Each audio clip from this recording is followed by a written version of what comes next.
Tata motors ಭಾರತೀಯ electric ವಾಹನ ವಿಭಾಗದಲ್ಲಿ ಮುಂಚೂಣಿಯಲ್ಲಿರುವಂತಹ ಒಂದು ಕಂಪನಿ ಅಂತ ನಿಮ್ಗೆಲ್ಲ ಗೊತ್ತು. Tata punch, Nexon, curve, Harrier EV ಅಂತಹ ಪ್ರಮುಖ ಮಾಡೆಲ್ ಗಳೊಂದಿಗೆ ಭಾರತದಲ್ಲಿ ಉತ್ತಮ ಲಾಭವನ್ನು ಕೂಡ ಮಾಡ್ತಾ ಇದೆ. ಕಸ್ಟಮರ್ಸ್ ಅಲ್ಲಿ ಈ ಮಾಡೆಲ್ ಗಳಿಗೆ ತುಂಬಾ ಡಿಮ್ಯಾಂಡ್ ಇದೆ. ಇವಿ ವಿಭಾಗದಲ್ಲಿ ಟಾಟಾ ಮೋಟಾರ್ಸ್ ನಂಬರ್ 1 ಸ್ಥಾನದಲ್ಲಿ ಮುಂದುವರಿತಾ ಇದೆ. ಸಣ್ಣ ಎಲೆಕ್ಟ್ರಿಕ್ ಅಥವಾ ಮೈಕ್ರೋ ಎಸ್ಯುವಿ ಸೆಗ್ಮೆಂಟ್ ನಲ್ಲಿ ಪ್ರತಿಸ್ಪರ್ಧಿಗಳಿಂದ ಟಾಟಾ ಪಂಚ್ ಇವಿ ಕಾರಿಗೆ ಜಾಸ್ತಿ ಕಾಂಪಿಟೇಷನ್ ಇದೆ. ಈ ಕಾರಣ ಹೊಸ ಅಪ್ಡೇಟ್ ಗಳನ್ನ ನೀಡುವ ಮೂಲಕ ಪೈಪೋಟಿಯಲ್ಲಿ ಪ್ರತಿಸ್ಪರ್ಧಿಗಳನ್ನ ಹಿಂದಿಕ್ಕಲು ಟಾಟಾ ಮೋಟಾರ್ಸ್ ಪ್ಲಾನ್ ಮಾಡಿದೆ. ಇವತ್ತು ನಾನು ಮಾತಾಡ್ತಿರೋದು ಇನ್ನೇನು ಕೆಲವೇ ದಿನಗಳಲ್ಲಿ ಲಾಂಚ್ ಆಗಲಿರುವಂತಹ ಟಾಟಾ ಪಂಚ್ ಇವಿ ಬಗ್ಗೆ. ಅದ್ರಲ್ಲಿ ಏನೇನು ಅಪ್ಡೇಟ್ ಇರುತ್ತೆ ಅಂತ ಜಸ್ಟ್ ಒಂದು ಎಸ್ಟಿಮೇಟೆಡ್ ಆಗಿ ನೋಡೋಣ. ಅದ್ರಲ್ಲಿ ಏನೇನು ಅಪ್ಡೇಟ್ ಇರುತ್ತೆ, ಹೊಸ ಏನೇನು ಫೀಚರ್ಸ್ ಇರುತ್ತೆ, ಕಾಂಪಿಟೇಟರ್ಸ್ ಕಂಪೇರ್ ಮಾಡಿದ್ರೆ ಅದು ಹೇಗೆ ಡಿಫರೆಂಟ್ ಆಗಿರುತ್ತೆ ಅನ್ನೋ ಒಂದು ಸಣ್ಣ ಝಲಕ್ನ ಇವತ್ತು ನಾವು ನೋಡ್ತಾ ಇದೀವಿ. ಟಾಟಾ ಮೋಟಾರ್ಸ್ ಹೊಸ ಅಪ್ಡೇಟ್ ಗಳನ್ನ ನೀಡಿ Punch EV facelift SUV ಅನ್ನ ಫೆಬ್ರವರಿ 20ರಂದು ಭಾರತದಲ್ಲಿ ಬಿಡುಗಡೆ ಮಾಡಲಾಗುವುದು ಅಂತ ಈಗಾಗಲೇ ಹೇಳಿದೆ. ನಿಮ್ಗೆಲ್ಲ ಗೊತ್ತೂ ಇದೆ. ಇತ್ತೀಚೆಗಷ್ಟೇ ಟಾಟಾ ಪಂಚ್ ಪೆಟ್ರೋಲ್ ಇಂಜಿನ್ ನ ಒಂದು ಫೇಸ್ ಲಿಫ್ಟ್ ಕಾರ್ ನ ಕೂಡ ಅವರು ತಂದಿದ್ರು. ಈಗ ಎಲೆಕ್ಟ್ರಿಕ್ ನತ್ತ ಮುಖ ಮಾಡಿದ್ದಾರೆ. ನಿಮ್ಗೆಲ್ಲ ಗೊತ್ತೇ ಇರುವಂತೆ ಈಗ ಮಾರಾಟ ಮಾಡ್ತಿರುವಂತಹ ಟಾಟಾ ಪಂಚ್ ಎಲೆಕ್ಟ್ರಿಕ್ ಬಿಡುಗಡೆಯಾಗಿ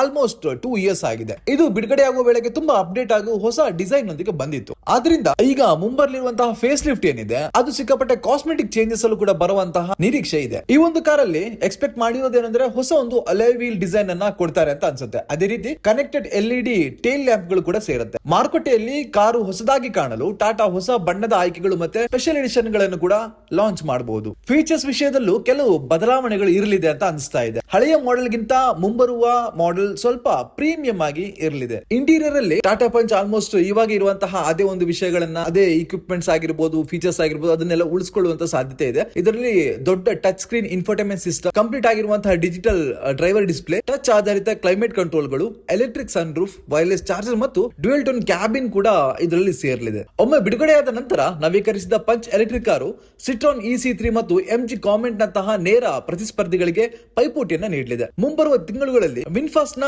VF3 ಬರುತ್ತೆ ಅಂತ ಅನ್ಸುತ್ತೆ. ಸೊ ಆ ಒಂದು ಕಾರ್ ಬಂದ್ರೆ ಅದು ಇದಕ್ಕೆ ಡೈರೆಕ್ಟ್ ಆಗಿ ಕಾಂಪೀಟ್ ಮಾಡುತ್ತೆ. ಸದ್ಯಕ್ಕೆ ಮಾರ್ಕೆಟ್ ಇರುವಂತಹ ಟಾಟಾ ಪಂಚ್ ಇವಿ ಬಗ್ಗೆ ನೋಡೋದಾದ್ರೆ ಅದು 2 ಬ್ಯಾಟರಿ ಆಪ್ಷನ್ ಅಲ್ಲಿ ಬರುತ್ತೆ. 25 ಕಿಲೋವ್ಯಾಟ್ ಅವರ್, 35 ಕಿಲೋವ್ಯಾಟ್ ಅವರ್ ನ 2 ಬ್ಯಾಟರಿ ಆಪ್ಷನ್ ಅಲ್ಲಿ ಬರುತ್ತೆ. 25 ಕಿಲೋವ್ಯಾಟ್ ಅವರ್ ನ ಬ್ಯಾಟರಿ 315 ಕಿಲೋಮೀಟರ್ ನ ರೇಂಜ್ ಅನ್ನು ಕೊಡುತ್ತೆ. ಅದೇ ರೀತಿ 80 BHP ಪವರ್ ನ ಕೂಡ ಕೊಡುತ್ತೆ. 114 Nm ಟಾರ್ಕ್ ಅನ್ನು ಪ್ರೊಡ್ಯೂಸ್ ಮಾಡುತ್ತೆ. ಮತ್ತೊಂದು 35 ಕಿಲೋವ್ಯಾಟ್ ಅವರ್ ನ ಬ್ಯಾಟರಿ ಸುಮಾರು 421 ಕಿಲೋಮೀಟರ್ ನ ರೇಂಜ್ ಕೊಡೋದ್ರ ಜೊತೆಗೆ 120 PS ಪವರ್ ಮತ್ತು 190 Nm ನ ಟಾರ್ಕ್ ಅನ್ನು ಪ್ರೊಡ್ಯೂಸ್ ಮಾಡುತ್ತೆ. ಟಾಟಾ ಪಂಚ್ ಇವಿ ಕಾರ್ ಅಲ್ಲಿ 6 ಏರ್ ಬ್ಯಾಗ್ ಗಳು, ಹಿಲ್ ಹೋಲ್ಡ್ ಕಂಟ್ರೋಲ್, ABS ಮತ್ತು EBD, ಡಿಸ್ಕ್ ಬ್ರೇಕ್ ಗಳು, ಹಿಲ್ ಡಿಸೆಂಟ್ ಕಂಟ್ರೋಲ್ ಮತ್ತು ಬ್ಲೈಂಡ್ ಸ್ಪಾಟ್ ವ್ಯೂ ಮಿರರ್ ಗಳು ಲಭ್ಯ ಇದೆ. ಬ್ಯಾಟರಿ ಮತ್ತು ರೇಂಜ್ ಬಗ್ಗೆ ಹೇಳೋದಾದ್ರೆ ಟಾಟಾ ಮೋಟಾರ್ಸ್ ಈ ಕಾರ್ ಅಲ್ಲಿ 2 ವೇರಿಯಂಟ್ ಅನ್ನ ಪರಿಚಯಿಸಿದೆ. ಇದು ಹಳೆ ಒಂದು ಕಾರ್ ಬಗ್ಗೆ, ಬಟ್ ನಾನು ಈಗಾಗಲೇ ಮೇಲೆ ಹೇಳಿದಂಗೆ ಒಂದಷ್ಟು ವಿಷಯಗಳನ್ನ ನಾವು ಎಕ್ಸ್ಪೆಕ್ಟ್ ಮಾಡಬಹುದು.